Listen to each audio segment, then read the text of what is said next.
வணக்கம். இது உங்கள் ஊடகம், தமிழர்களுக்கான ஊடகம் ஜீவா டுடே. கோகிலாமணி அப்படிங்கிறவங்க இன்று இந்த தமிழ்நாடு தேர்தல் களத்தில் மிக முக்கியமானவர்களாக இருக்கிறாங்க. யார் இந்த கோகிலாமணினா, அவிநாசி சட்டமன்ற தேர்தலில் வேட்பாளராக களமிறங்குறாங்க. திமுக கூட்டணி சார்பா திமுக வேட்பாளராக களமிறங்குறாங்க. இப்ப 234 தொகுதி வேட்பாளர்கள்னாலும் இந்த கோகிலாமணியை நான் ஒரு தனி கவனம் எடுத்து அவங்களை பற்றி பேசணும், அவங்களை பற்றி மக்களிடம் பரப்புரை செய்யணும்னு நான் நினைக்கிறேன். ஏன்னு கேட்டீங்கன்னா, முதலில் ஒரு பெண், இளம் பெண், அதாவது 30 வயது கூட நிறைவடையாத ஒரு இளம் பெண்கள், இந்த மாதிரியான இளைஞர்கள், பெண்கள் அரசியல் களத்திற்கு, தேர்தல் களத்திற்கு, பவர் பாலிடிக்ஸ்க்கு வருவதுங்கிறது வரவேற்கத்தக்க ஒன்று. அந்த விதத்தில் அவிநாசி மாதிரியான ஒரு பகுதியில் இருந்து, அது ஒரு தனி தொகுதி, அருந்ததியர்கள் கணிசமாக இருக்கக்கூடிய பகுதியில் அருந்ததிய பெண் ஒருவர் இப்படி வர்றது அப்படிங்கிறது உண்மையிலே பெரியார் இயக்கத்திற்கு, அம்பேத்கர் சிந்தனைக்கு, ஒடுக்கப்பட்டோருக்காக குரல் கொடுக்கிற அனைத்து அமைப்புகளுக்கும் கிடைத்த வெற்றி தான். ஒரு 26 வயதுல யோசித்து பாருங்க. அந்த பகுதிகளில் ஒரு காலத்துல நிலப்பிரபுத்துவ சிந்தனைகள்ல படிப்பு மறுக்கப்பட்டு, அவங்களுக்கு உரிய வருமானம், அவர்களுக்கான நீதி, தெருவில் நடக்கிறதுலேருந்து பல்வேறு விஷயங்கள் ரொம்ப இயல்பா இருக்குது.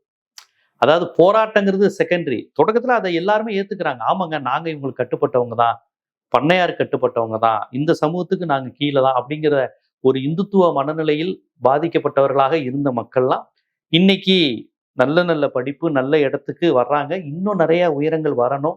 இடஒதுக்கீடு போன்ற விஷயங்கள் உதவி செய்யுது. அதுவும் தனியாக வழங்கிய 3 விழுக்காடு இடஒதுக்கீடெல்லாம் இன்னைக்கு ஒரு நல்ல நிலைக்கு வந்துகிட்டு இருக்கிறாங்க.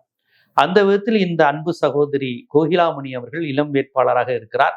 இவர் வெற்றி அடையணும். ஏன் அப்படி என்ன வெற்றி அடையணும்? 234 தொகுதியும் தான் எல்லாரும் தான் நிற்கிறாங்க. இவங்க மட்டும் பர்டிகுலரா இவர்களை நான் கவனம் செலுத்தி சொல்வதின் காரணம், நான் மட்டும் இல்ல, ஒரு இயக்குனர் அமீர், சத்யராஜ் போன்றவங்களும் தனியாக இவர்களுக்கென்றே வீடியோ வெளியிட்டு இருக்கிறாங்க. இவர்கள் யார் அப்படின்னு பாத்தீங்கன்னா, யாரை எதிர்த்து நிற்கிறாங்கன்னா, பாஜகவினுடைய எல் முருகனை எதிர்த்து நிற்கிறாங்க. அவர் ஒரு மத்திய இணையமைச்சர், அவரை எதிர்த்து இவங்க நிற்கிறாங்க. அவர் எவ்வளவு பெரிய ஆளு, அவரை தொட முடியுமா அப்படிங்கிற மாதிரியான கருத்துருவாக்கங்கள் தொடர்ச்சியா வருது. எல்முருகன் தோல்வி சந்திக்காத வெற்றி பெற்றவரெல்லாம் கிடையாது, மக்கள் செல்வாக்குடையவரும் கிடையாது. மத்திய இணையமைச்சர் பிஜேபி அப்படிங்கிறது அவருடைய பலம், ஆளும் கட்சியினுடைய பலம் இருக்கு. Ruling party, central ruling party, ஒரு மினிஸ்டர் அப்படிங்கிறது அந்த விஷயம். அதை வைத்துக்கொண்டு அந்த சமுதாய மக்கள்கிட்ட எல்முருகன் அவர்களும் அருந்ததிய சமுதாயம் தான், கோகிலமணி அவர்களும் அருந்ததிய சமுதாயம் தான். ஏன் கோகிலமணியை நம்ம தேர்ந்தெடுக்கணும், ஏன் அவரை பற்றி பேசணும்? எல்முருகன் அவர்கள் அருந்ததிய சமுதாயத்தில் பிறந்தவர். ஆனா அந்த சமுதாயத்துக்கென்று அவருடைய பங்களிப்பு என்ன? 3 விழுக்காடு இடஒதுக்கீட்டில் அவருடைய பங்களிப்பு என்ன? அதை முதலில் அவர் சார்ந்திருக்கக்கூடிய கட்சியை ஆதரிக்குதா, ஏற்றுக்கொள்கிறதா? இந்த மாதிரியான ஒரு கேள்விகள்லாம் வருது இல்லையா? அதுல எல்முருகன் இதுவரையும் ஏதாவது தெளிவான கருத்து சொல்லியிருக்காங்களா? அவர் சார்ந்திருக்கக்கூடிய அருந்ததிய மக்களுக்கு எதிரான வன்கொடுமைகளையோ இதெல்லாம் தடுத்தோ எதிர்த்தோ என்றாவது குரல் கொடுத்திருக்கிறாரா? மனித கழிவை, மனிதனை அழுவதை தடை செய்வதற்காக திருமாவளவன் அவர்கள் நாடாளுமன்றத்தில் குரல் கொடுத்தாரே, எல்முருகன் கூட சேர்ந்து குரல் கொடுத்தாரா? இல்லை தனியா ஏதாவது அதற்காக ஒன்றியத்திடம் பேசி, மத்திய அரசாங்கிடம் பேசி ஏதாவது நடவடிக்கை எடுத்திருக்கிறாங்களா? தீண்டாமை ஒழிப்புக்காக எல்முருகன் எதுவும் வேலை செஞ்சிருக்காரா? இது சாதி ஒழிப்புக்காக அவர் அருந்ததியரா பிறந்த ஒருவர் வேலை செய்திருக்காரா, பேசியிருக்காரா? எதுவுமே கிடையாது. தமிழர், தமிழ்நாடு, மேற்கு மண்டலத்துல ஜிஎஸ்டி அதிகமாக விதிக்கிறார்கள், மில்லு, ஆலை தொழிலதிகள் மூடுறாங்க. அங்க உள்ள மேற்கு மண்டல ஒட்டுமொத்தம் எல்லா சமுதாய மக்களும் பாதிக்கப்படுறாங்க இந்த பிஜேபி அரசின் வரி கொடுமையால். நிர்மலா சீதாராமன் வந்தப்ப அந்த பகுதியை சேர்ந்த ஒரு ஹோட்டல் உரிமையாளர்லாம் பேசினாரு, மிரட்டினாங்க பிஜேபி. அப்ப இது மாதிரியான விஷயங்களை கண்டித்து, நான் ஒரு கொங்கு தமிழன், கொங்கு நாட்டை சேர்ந்தவன் அப்படின்னு குரல் கொடுத்தாரா? கிடையாது. தமிழ்நாட்டுக்காரராகவும் அவர் குரல் கொடுக்கல, ஒரு ஒடுக்கப்பட்ட சமுதாயத்தின் பிரதிநிதியாகவும் அவர் என்றும் பேசியது கிடையாது. மேற்கு மண்டலம், அவர் சார்ந்த மேற்கு மண்டலத்தின் சார்பா குரல், எங்களுடைய பொருளாதாரத்தை நீங்க சூறையாடுறீங்க, எங்க மக்களுக்கான வரி பகிர்வு எங்கே, எங்க பகுதியை சேர்ந்த தொழிலதிபர்கள், ஆலை தொழிலாளர்கள் ரொம்ப கஷ்டத்துல இருக்காங்க, நிறைய மூடிட்டாங்க, இது மாதிரியான குரல்கள் கொடுத்திருக்காரா? எதுவுமே கிடையாது. இப்ப மறு தொகுதி வரையறைங்கிற பேர்ல தமிழ்நாட்டினுடைய எம்பிக்கள் எண்ணிக்கை குறைக்கப்படுது. அதை எதிர்த்து இவரால குரல் கொடுக்க முடியுமா? கூட முடியாது. பாஜக செய்கின்ற தமிழர் விரோத, தமிழ்நாட்டுக்கு விரோதமான, மாநிலங்களுக்கு எதிரான எல்லா செயல்களையும் நியாயப்படுத்தி மட்டுமே எல்முருகனால் பேச முடியும். இந்தி திணிப்பா இருக்கட்டும், சமஸ்கிருத திணிப்பா இருக்கட்டும், மும்மொழி கொள்கையாக இருக்கட்டும், புதிய கல்விக் கொள்கையா இருக்கட்டும், நீட்டாக இருக்கட்டும், தலித் மாணவர்களுக்கான ஸ்காலர்ஷிப் எண்ணி குறைப்பதாக இருக்கட்டும், எல்லாத்தையும் வந்து கல்வியை சென்ட்ரலைஸ் பண்ணுவது மூலமாக வடவர் ஆதிக்கம் இங்க தமிழ்நாட்டில் அதிகம் வருவதா இருக்கட்டும், இதெல்லாம் இங்க தமிழ் மாணவர்களை, தலித் மாணவர்களை, அருந்ததிய மாணவர்களை பாதிக்கக்கூடிய விஷயம் இல்லையா? இதையெல்லாம் எதிர்த்து என்றாவது எல்முருகன் குரல் கொடுத்திருக்காரா? கொடுக்க முடியுமா? முடியாது. இப்பதான் நீங்க கோகிலாமணிக்கு வரணும். அவரும் அருந்ததியர், இவரும் அருந்ததியர். பிறப்பால் அவங்க என்ன சமூகமா இருக்கிறாங்கிறது முக்கியம் இல்லை. ஒருத்தர் அருந்ததியரா இருக்கிறதுனாலேயே அந்த மக்களுக்கு பலன் பெற்றவரா, தமிழ் சமூகத்துக்கு நல்லவரா இருப்பாருன்னா சொல்ல முடியாது.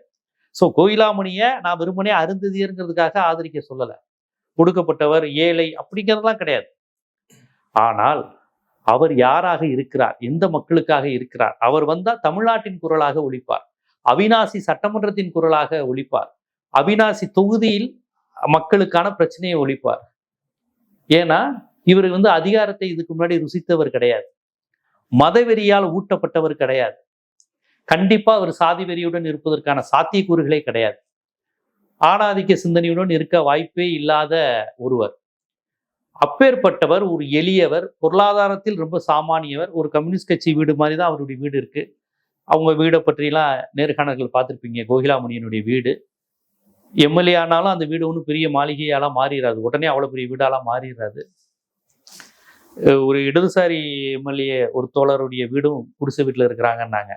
அது எனக்கு தெரிஞ்சு அதுக்கப்புறம் கோகிலாமணியனுடைய வீடும் ரொம்ப ஒரு சாதாரண வீடாக இருந்தது. இந்த வீட்டில், இந்த பகுதியில், இந்த சமுதாயத்தை சேர்ந்த இப்படிப்பட்டவர்கள் ஒரு சட்டமன்றத்துக்கு போறதுங்கிறது சட்டமன்றத்துக்கும் ஜனநாயகத்துக்கும் அழகு இல்லையா? ஜனநாயகங்கிறது எளியவர்கள் கோட்டைக்கு போவது தானே, எளியவர்கள் கையில் அதிகாரம் வந்து சேருவது தானே. இப்போ கோகிலமணி போன்றவர்கள் அதிகாரத்துக்கு போறதுங்கிறது ஒரு ஜனநாயகத்துக்கு அழகான விஷயம் இல்லையா? நாங்கள் ஊழலுக்கு எதிரானவர்கள், அதிகாரத்துக்கு எதிரானவர்கள், திமுக எதையும் ஆதரிக்க மாட்டோம்னு ஒரு குரூப் இருப்பாங்க. நான் கேட்கிறேன், உங்களுக்கெல்லாம் அந்த கோகிலாமணி கண்ணில் படலையா? நீங்க திமுகவை கடந்து நாங்க எளியவர்களே ஆதரிக்கிறோம், பணக்கார கட்சி ஆயிடுச்சு, இதெல்லாம் பணக்காரங்க, இவங்கெல்லாம் கார் வச்சிருக்கிறாங்கன்னு சொல்லி இந்த காரணத்தை சொல்லியே திராவிட கட்சிகள் சரியில்லை, திமுக சரியில்லைன்னு பல பேர் பேசிக்கிட்டு இருக்கீங்களே. உங்களை போன்றவர்கள் எத்தனை பேர் கோகிலமணிக்காக ஓட்டு கேட்டீங்க? இப்பயும் ஒன்று கெட்டு போயிடல. கோகிலமணிக்கு ஆதரவாக உங்க சமூக வலைதளங்களை பிரச்சாரத்தை செய்யலாம், கட்சிக்கு அப்பாற்பட்டு. இதுல என்ன தவறு இருக்கு? ஒரு அருந்ததியர், ஒரு ஒடுக்கப்பட்டவர், ஒரு பெண், ஒரு பெரியார் அம்பேத்கரிய சிந்தனை கொண்டவர், கண்டிப்பா அவர் எளிய மக்களுக்காக குரல் கொடுப்பார். அவிநாசி மாதிரி பகுதியிலிருந்து அப்படி ஒரு தேர்ந்தெடுக்கப்படுவது ஜனநாயகத்துக்கு அழகு தானே. ஆதரிக்கலாமே கட்சிக்கு அப்பாற்பட்டு. இயக்குனர் ப. ரஞ்சித் அவர்கள் வந்து பொற்கொடி அவர்களுக்காக, ஆம்ஸ்டாங் அவர்களுடைய துணைவர் பொற்கொடி அவர்களுக்காக நான் பிரச்சாரம் செய்யறேங்கிறாரு. அது அவருடைய கருத்து. ஆனா ரஞ்சித் அவர்களிடம் என்னுடைய கோரிக்கை, தலித் தலைவர் இறந்து போயிட்டாரு, அவருடைய மனைவி, இது போன்ற கிரிட்டீரியா இருக்கிறதுனால பாஜக கூட்டணியில இருந்தா கூட நாங்க எங்க அண்ணி பொற்கொடியை ஆதரிப்போங்கிறீங்க, அண்ணி பொற்கொடியை நீங்க ஆதரிங்க, அதை பத்தி ஒண்ணும் இல்லை. ஆனா பாஜக கூட்டணியில் இல்லாமல் பாஜக சித்தாந்தத்துக்கு எதிராக இருக்கக்கூடிய ஒரு ஒடுக்கப்பட்ட சமூகத்தை சேர்ந்த கோகிலமணியை நீங்க 1000 மடங்கு ஆதரிக்கணுமே. பொற்கொடி அவர்களை ஆதரிக்க பாஜகவில் இருந்தாலும் பரவாயில்ல, பொற்கொடியை ஆதரிக்கணும்னு சொல்றீங்க. அதிமுக பாஜக கூட்டணியா இருந்தாலும் நாங்க எங்களுடைய அளவுகோல் வேற, ஆம்ஸ்டாங் அவர்களின் துணைவர்ங்கிற ஒரே காரணத்துக்காக நாங்க ஆதரிக்கிறோங்கிறீங்க. சரி, அப்படி ஒரு அளவுகோல் நீங்க வைக்கிறீங்க. உங்களுடைய அந்த அளவுகோல் படி பார்த்தாலுமே இவரும் ஒடுக்கப்பட்டவர் தான், இவரும் எளியவர் தான். நீங்கள் ஆதரிக்கக்கூடிய சமுதாயத்தை விட சாதிய படிநிலையில் கீழே இருக்கக்கூடிய ஒரு ஒடுக்கப்பட்ட சமுதாயம். அப்ப நீங்க வந்து இதையில ரொம்ப ஆதரிக்கணும், இவங்களை தானே அதிகம் ஆதரிக்கணும். ஏன் கேட்டேன்னா, ப. ரஞ்சித் அவர்கள் ஒரு வீடியோ பார்த்தேன்.